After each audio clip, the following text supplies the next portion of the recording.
They must equip themselves to do so, but they must do it also within the rule of law. And so the Nigerian military must have a cyber unit, a cyber warfare unit, a cyber intelligence gathering unit, a cyber response unit. Oh, they must do all that, and we should encourage them to do all that.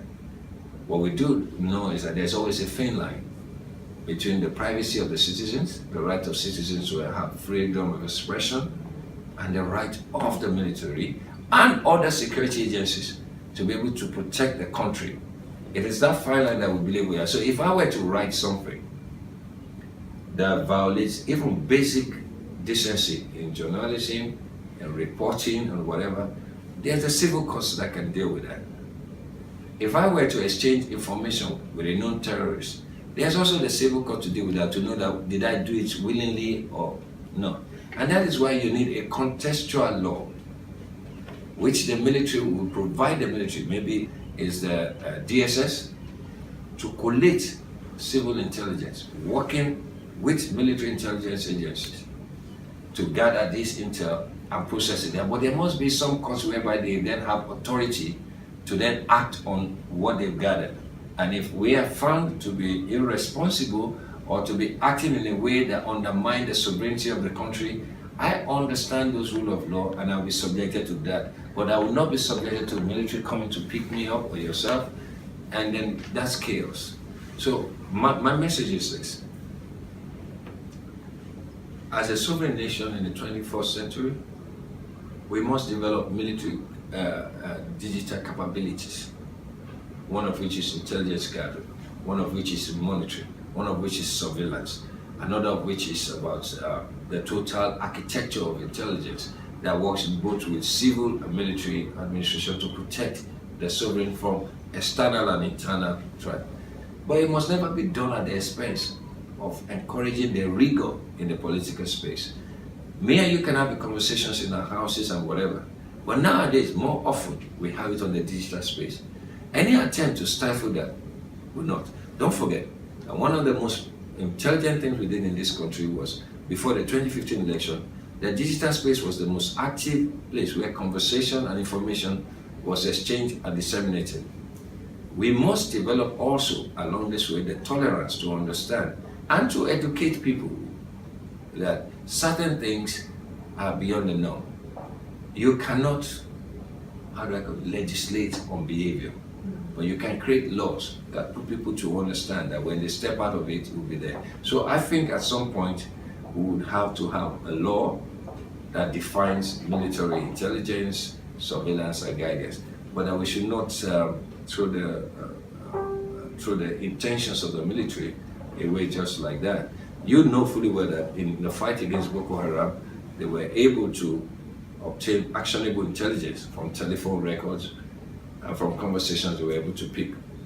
They can also pick that to encryptions type social media services like WhatsApp, text, and so they must have the right to be able to access those information. I do not think those on my side are against that. What we will be against is that there is no clarity.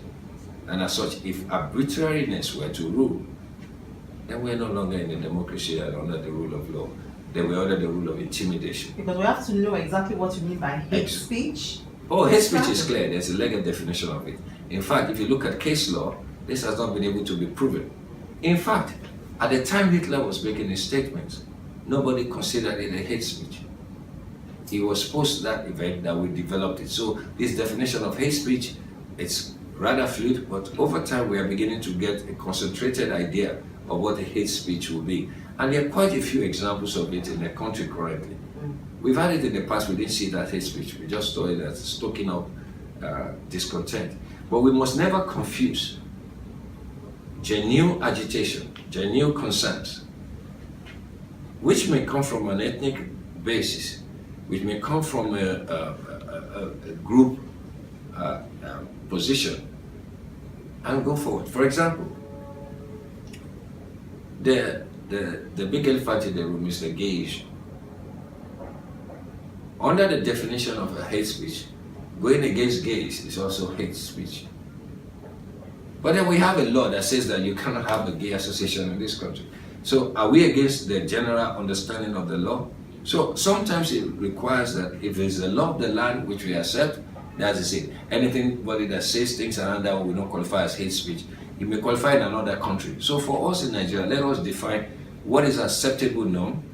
And if people do not agree with it, part of the democratic process is also to allow you to continue to agitate to either change that law or to improve that law. And that's also the beauty of this democracy process. It may not happen immediately, but it will happen over time.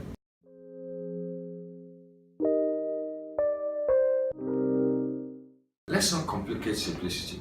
I have a right to be aggrieved. So does any other person. I have a right to look at my people from my place, and I speak for my people.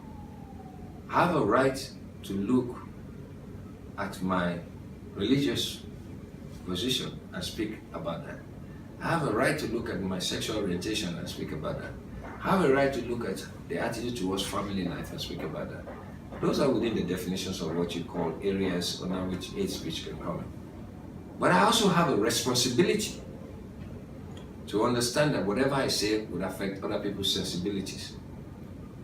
And then the law, therefore, provides the context where it provides me what I call the ring fence to know where I cannot go outside the scope of decency, morality, and civility. And that is what you need in a sovereign environment.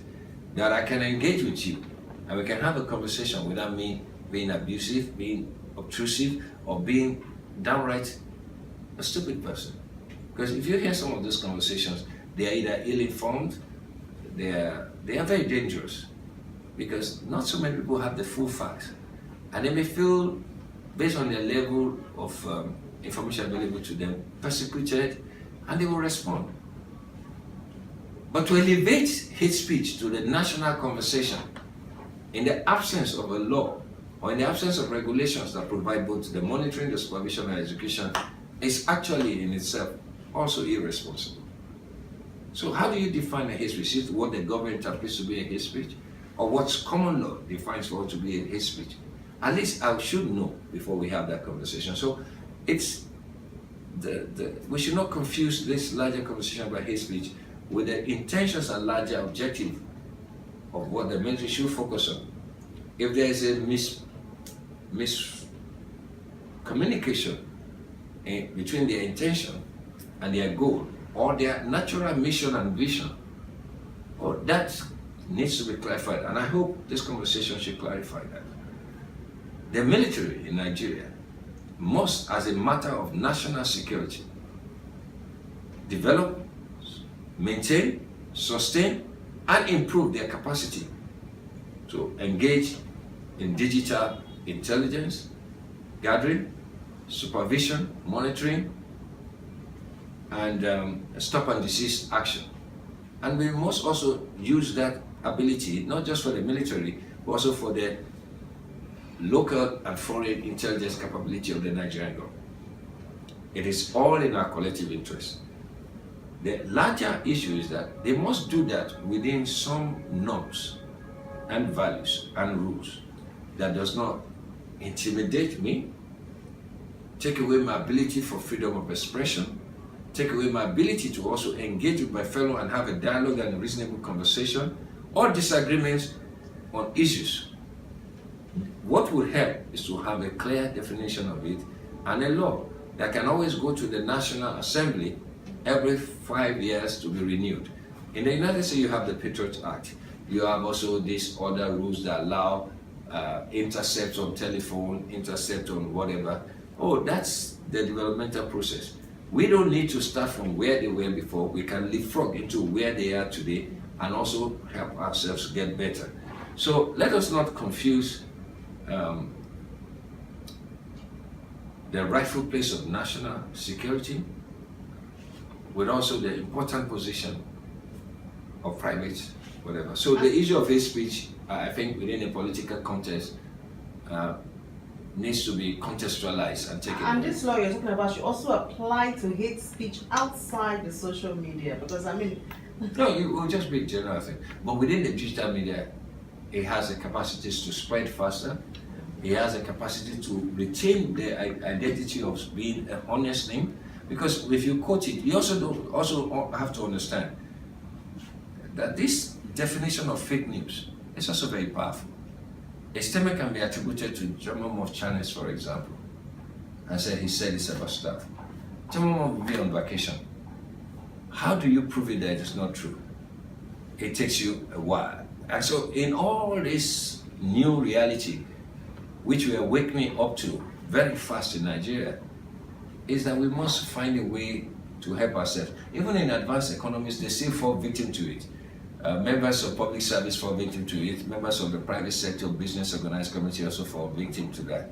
These are genuine problems, and this is why you have publishing associations, different groupings of online bloggers, people who engage digital media, all coming together, including Google, Microsoft, Facebook, trying to work in it. It's still a work in progress. So we must bear that in mind, and we must be able to stand up and talk to those who would like to equate it to what happened in the military type era. And for those who are playing mischief also with this particular issue. And to those people, I'm very, very concerned that this is not a matter you play games with. It's something that affects the lives of our children. If we get a message that there's a kidnapping going on, how do we know whether it's true or it's not true? So as a society, we begin to organize ourselves in a way that says, if you have a kidnapping in your place, please report it to this particular agency. That agency issues out a release, so everybody believes it, that they know it's not fake news. So it's an opportunity for us to develop as a society. It is not a case of, oh, I disagree with them, they're not. No, it is the trajectory we must move towards. It is not only sound, it is the most imperative thing we must do. We also even need it even in our economics and financial markets as well. Those type of intelligence to know charters and whatever, because they become admissible evidence. It would affect our judicial system as to what is admissible evidence. Would the information gathered by these people outside the law be admissible evidence in court if they were prosecuting you? There are no clear rules on that. And these are the conversations that I think is taking place in different forums, in the Bar Association, the Judicial Service Commission, within our business community, within the military, within the National Assembly. But some state, I don't know who is going to facilitate how we come together, but I think the National Assembly can encourage this conversation.